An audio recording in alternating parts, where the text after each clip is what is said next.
So I actually really wanted to do this unusual experiment, at least for me.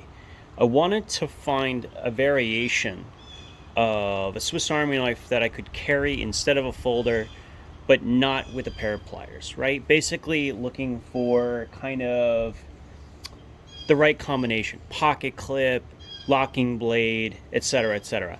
And I found that the Ruike LD series kind of accomplishes this.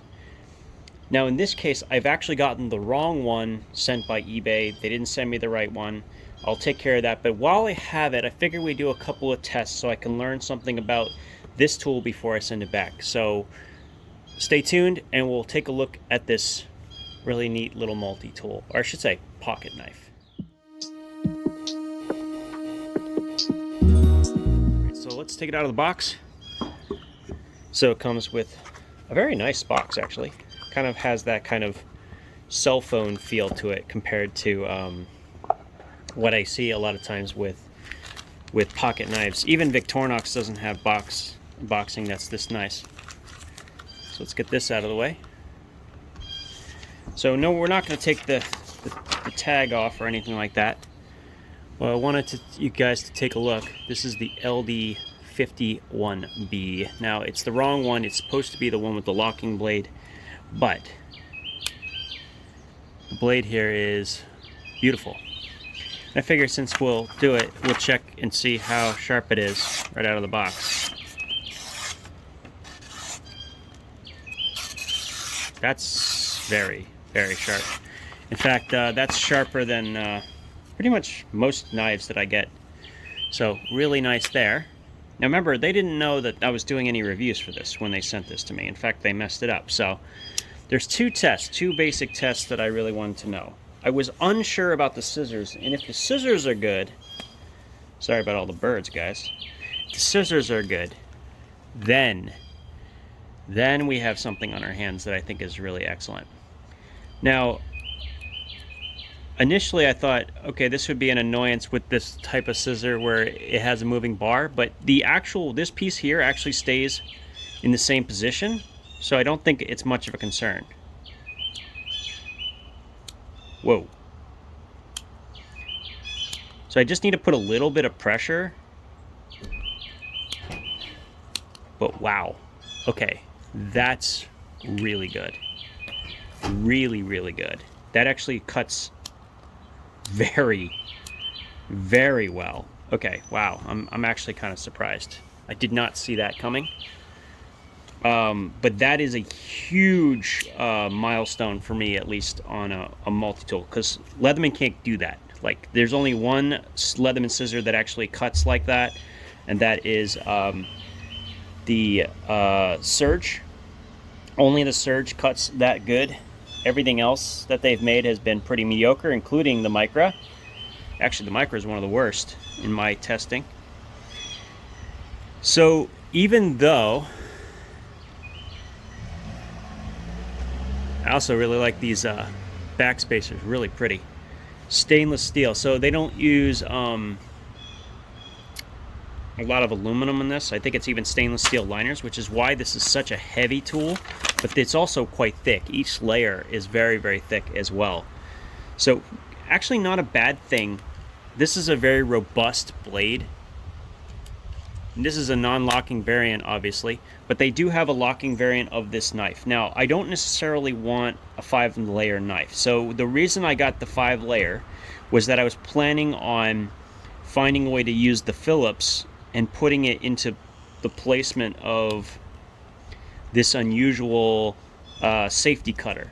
I find it particularly unsafe to use as the Phillips, which it says it's supposed to be.